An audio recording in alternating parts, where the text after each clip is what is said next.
Welcome everyone. This project's all about turning this outdoor space into something special. It's a blank canvas waiting to be shaped, with a big new patio made from these beautiful old reds, also known as pressed reds. These bricks are full of character, history, and authentic charm. Unlike my last video, which was a full tutorial, this one is more about sharing the journey as I build something amazing for this home. I'm going to start by digging out the entire area for the patio. It's going to be a big one. I want to drop it down to about 200 millimeters lower than the final height of the bricks. This extra depth will accommodate the base and the mortar bed. Setting up string lines early makes sure I lock in the exact levels and establish a slope away from the house for proper drainage. Getting this right up front means the rainwater won't pool near the foundation.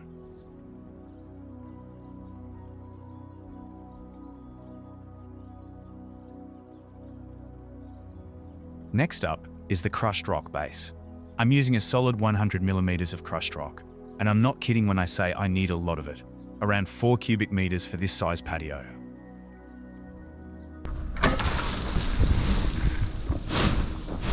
I've mentioned that in past videos, so I won't go on about it for too long, but the base is crucial.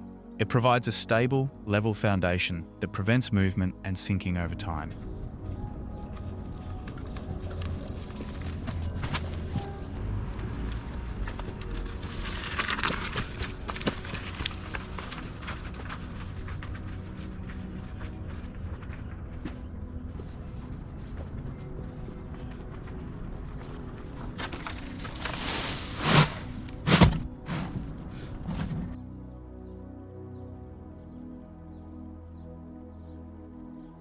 To make it extra solid, I'm adding about 2% cement to the rock mixture. This sets the base even firmer, so the patio will stand the test of time. Normally, if I needed this amount of rock, I would just get it delivered. However, the streets here are tight and there's absolutely nowhere for me to get it dropped without blocking the road or a lane, so I'm going to have to do it all on the back of the ute. The upside is that it's much easier to fill a barrel off the back than it is to shovel it all off the ground. I can also get it closer than a delivery truck, so it's less time pushing the barrow.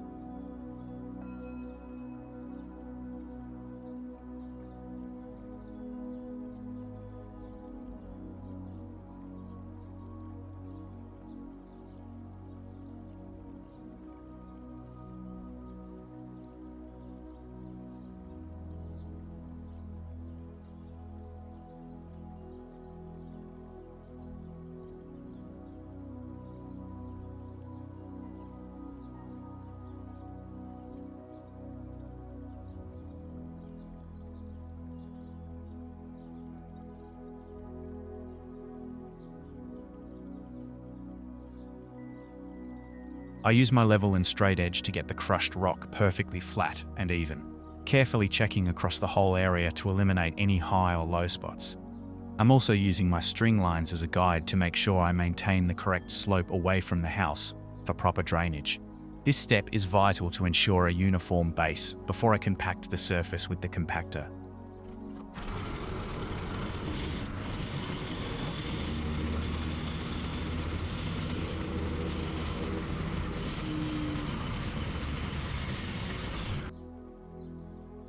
Several passes packs down that rock really hard. To get the best results, I spray the rock with water while compacting. This helps it settle tighter and firm up. Then, after giving it all a good whack down, I'm going to add another layer of rock and compact that. That base is looking good now. Really solid, nice and uniform and with the perfect slope. So, let's get some bricks happening. I'm working with about 700 salvaged bricks from the old garden here, but to cover the size of the patio, I need around 1,000 more reclaimed old reds delivered. They were all made around 100 years ago, just 300 metres down the road, so it's a great bit of local history.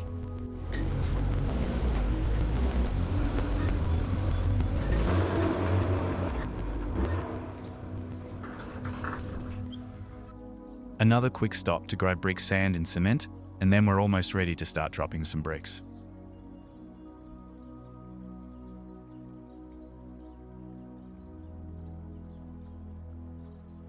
Setting up string lines is one of the most important steps before laying any paving.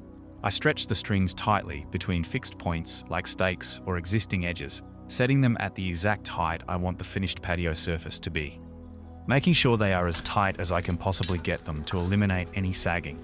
These lines serve as a clear visual guide for the whole job, helping me keep consistent levels and maintain the right slope away from the house. I never rush this step.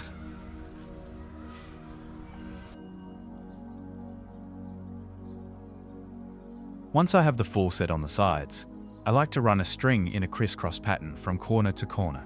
That way I can check that the heights are right in the middle of the area.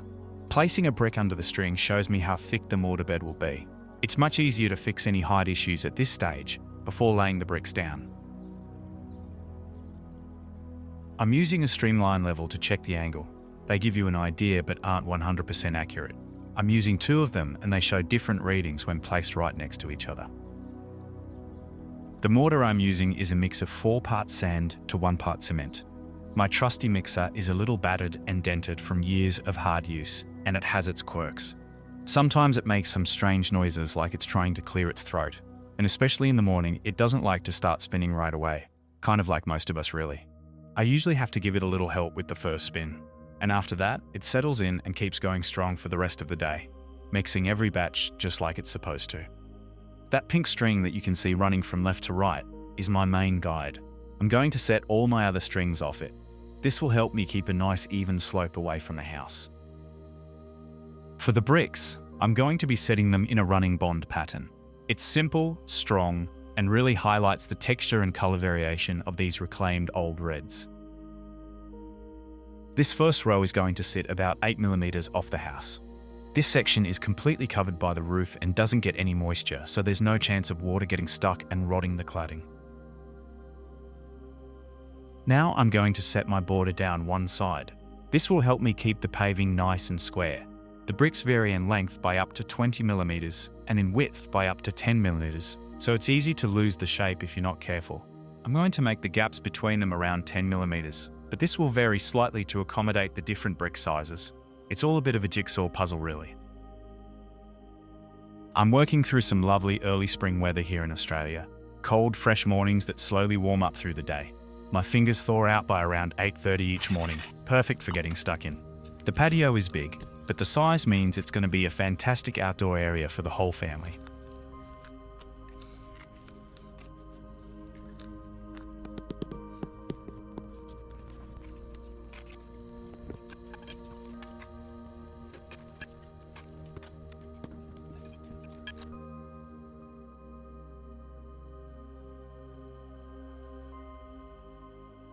The bricks used in this patio were made right here in Northcote, Victoria, from clay dug just a few hundred metres down the road.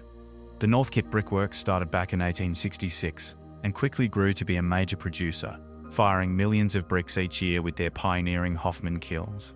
Despite some tough times during depressions and strikes, the brickworks was central to Northcote's identity and economy for over a century.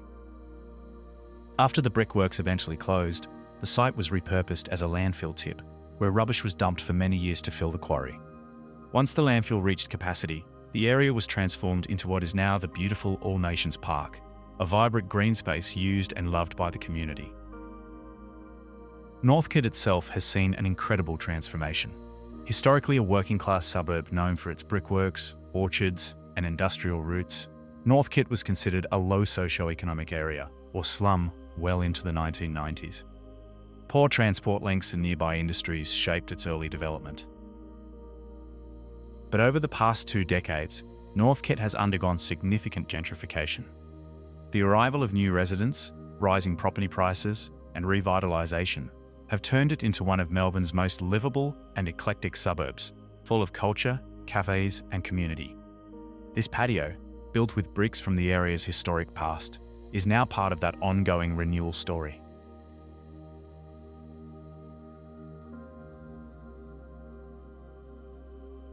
This pile has been sitting here for a while and I've noticed a few redback spiders on them, so I'll be a bit careful. Redbacks are pretty common around Melbourne, especially in brick piles, garden sheds, and other quiet sheltered spots. Now, I get it, they've got a seriously bad reputation, and lots of people are scared of them. But honestly, I find them kind of beautiful and definitely misunderstood. Like a lot of Aussie wildlife, they get an unfair rap. Only the female redback's bite is venomous, and most people only get bitten when they accidentally stick their hand into the web because these spiders tend to stay put in their nests. Their fangs are tiny, so even if you do get bitten, it usually just itches like crazy. Sometimes bites get worse with sweating, nausea, or muscle weakness, but that's pretty uncommon. Thanks to antivenom being around since the 50s, deaths are super rare now. They're not aggressive little guys. They only bite if they feel threatened, like when you poke into their web by accident. Some people confuse them with black widows. They look a bit similar, but they're actually different spiders. And yes, that bright red stripe on the female's back is how they got their name. Besides the scary stories, redbacks do some real good, hunting down insects like cockroaches, flies, and moths, helping keep your garden's ecosystem in balance. So yeah, they might give you a fright, but they deserve some respect as important little garden helpers. Anyway, I digress. Let's get back to this patio. Using bricks for garden paving became widely popular in Australia during the late 1980s and early 1990s, driven by a surge in demand for durable and attractive materials for driveways, pathways, and garden areas. While bricks themselves have an ancient history, used in construction and paving since Roman times, the trend of using fired bricks specifically for domestic garden paving is a fairly recent development. Bricks have been around for thousands of years, with the earliest sun-dried bricks dating back to ancient Mesopotamia around 4000 BCE. Civilizations like the Egyptians and Romans later innovated with fired bricks, making them tougher and more weather-resistant. The Romans were pioneers in creating roads and walkways using bricks, many of which have survived to this day, laying the foundation for the modern use of bricks in landscaping. The rise of brick paving in Australian gardens followed the Industrial Revolution, when machines made brick production faster and more affordable. This made bricks accessible for a variety of uses beyond building walls. Paving became a popular choice due to bricks' combination of durability and classic aesthetic appeal. People liked that brick pathways and patios carried a piece of history feel, with a handcrafted look, bringing timeless beauty to outdoor spaces. Bricks aren't just about good looks. They're highly practical for modern landscaping too. Known for their ability to withstand heavy foot traffic, harsh weather, and the test of time, brick patios stay beautiful for decades with minimal maintenance. You can customize them in countless colors, shapes, and patterns to create a unique outdoor space that complements your home. Another great benefit is that bricks are eco-friendly. Made from natural clay, they are sustainable and can be recycled or repurposed.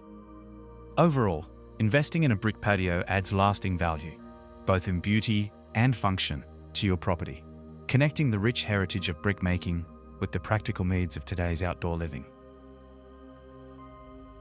It's another cracking day in Melbourne, perfect for paving. I've really been getting some luck with the weather lately. I always try to wear a mask when using cement. It's important to protect your lungs from harmful airborne particles, particularly crystalline silica dust, which is found in cement and can cause serious and potentially fatal lung diseases like silicosis and lung cancer. Inhaling cement dust can also lead to irritation of the nose, throat, and lungs, causing coughing, wheezing, and shortness of breath, and can contribute to chronic obstructive pulmonary disease.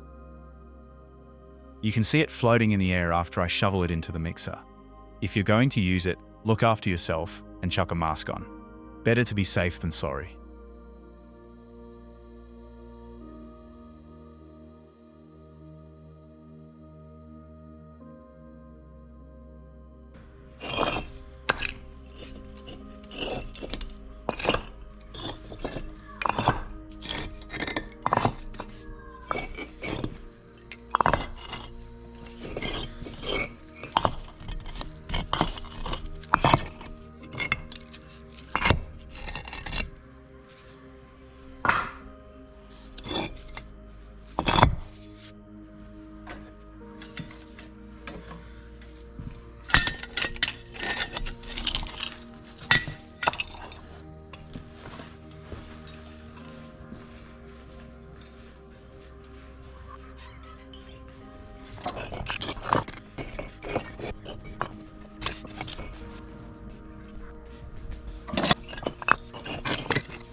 So that this patio doesn't look like a giant rectangle, I'm adding in a section here to break it up. This is where the barbecue is going to sit.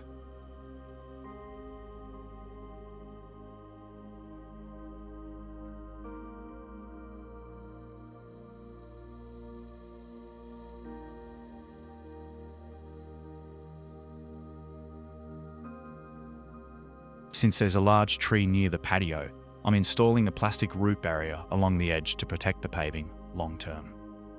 Most tree roots grow within the top 600 millimeters of soil, so I'm digging a trench about 600 millimeters deep and roughly 100 millimeters wide. I'm placing tough, specially designed plastic root barrier into this trench. It's made to resist root penetration. When roots growing from the tree hit the barrier, they're diverted downwards. To make sure roots don't grow underneath or around it, I bend the bottom part of the plastic back towards the tree. This guides the roots back towards the tree and away from the patio, preventing them from lifting bricks or causing damage years down the track. I know what you're thinking. Rad looking overpants. I always like to look my best for you guys.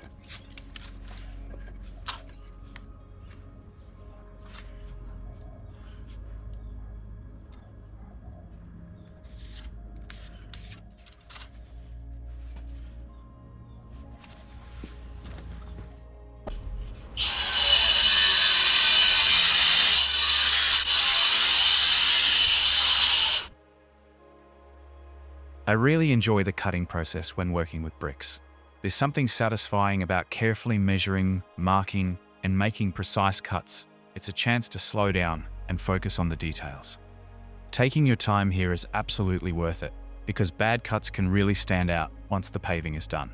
A poorly cut brick or uneven edge can make the whole job look sloppy and rushed, even if the rest of the paving is perfect. Getting your cuts right not only improves the overall appearance, but also helps ensure everything fits together neatly and stays stable over time.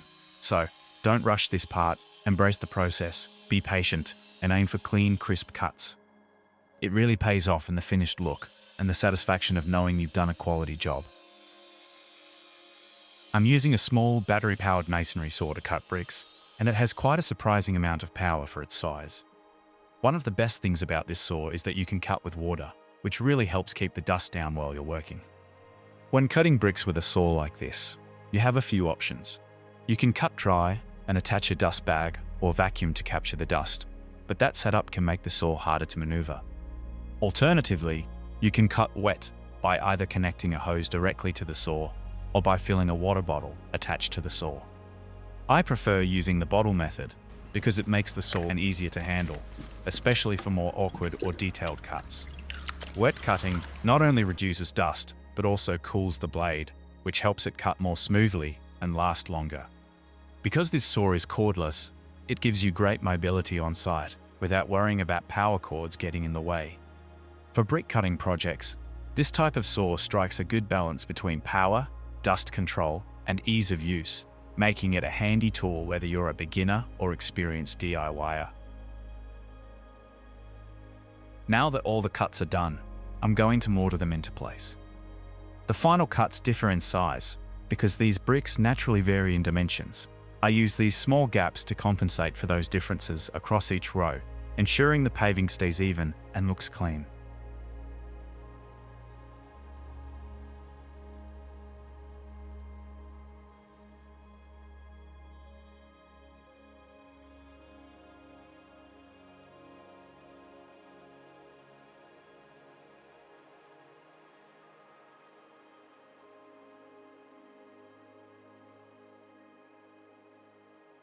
It's almost eerie watching those hot air balloons drifting through the morning fog. I'm sure it's a great view, but honestly, the idea of being up there in a tiny basket full of people, fire and gas doesn't really appeal to me at all. Each to their own, I guess. I've got no issue with heights, but think I'll give the ballooning a miss. I've watched some of them attempt to land on windy days, and it's not pretty.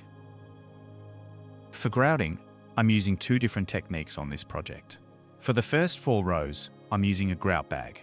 This method is perfect for avoiding any splashing on the timber cladding nearby. It keeps everything much cleaner. I find grout bags especially useful for tricky, fiddly areas, or when you want to keep a specific space neat. However, I don't use grout bags for larger areas, because they tend to get blocked by even the smallest pebbles. And the finish can look rough unless you do a heavy sponge off afterwards, which kind of defeats the purpose of using the bag in the first place. It appears that my luck with the weather has finally run out. Unfortunately, it couldn't have come at a worse time. If the freshly grouted bricks get rained on, it will cause the grout to run all over the clean bricks and I'll have to spend hours sponging them all off again. I've got the covers ready to quickly pull over the whole area if the heavens do decide to open. I'll be honest, grouting isn't my favourite part of the job. It can be slow and a bit tedious after a while, but it's a crucial step. The grout fills the joints neatly, binds the bricks securely, and gives the whole surface that polished, professional look that really finishes it off. The grout mix I use is a simple blend of 3 parts brick sand to 1 part cement. To make sure the clients get exactly what they want, I mix up 4 different types of brick sand so they can choose their favourite colour and texture. It's also important to know that the brand of cement can affect the final shade of your grout. Some make it lighter, others darker. That's why I always recommend making a small practice batch first and letting it dry for at least 3 days. This way, you can see the final colour before you commit to doing the whole job. One key tip is to make sure you pack the grout right down to the bottom of the joint. Completely filling the gap is essential for strength and durability. It locks the paving together and helps prevent any shifting or movement over time. Finished just in time. I beat the dark and the rain by less than 5 minutes. That's luck right there. Putting in a 14-hour day was worth it. Now that the grouting's done, I'm going to give the paving a light acid wash to remove the haze left behind. To protect the nearby timber cladding, I'm putting up plastic sheeting to prevent any acid splashes. The acid wash is mixed at a ratio of 10 parts water to 1 part acid, just enough to clean the surface without damaging the bricks or surrounding areas. You might want to consider putting in some control cuts. Personally, if any cracks do develop, I prefer to just grind them out and re-grout that area. The control cuts look ugly and repairing is quick and easy. That's about it for the patio, but for this garden, it's just the beginning. In my next video, I'll be redoing the front area and building some side paths. If you have any ideas on how I can make these videos better for you, please feel free to share them in the comments. Until next time, thanks for watching and bye for now.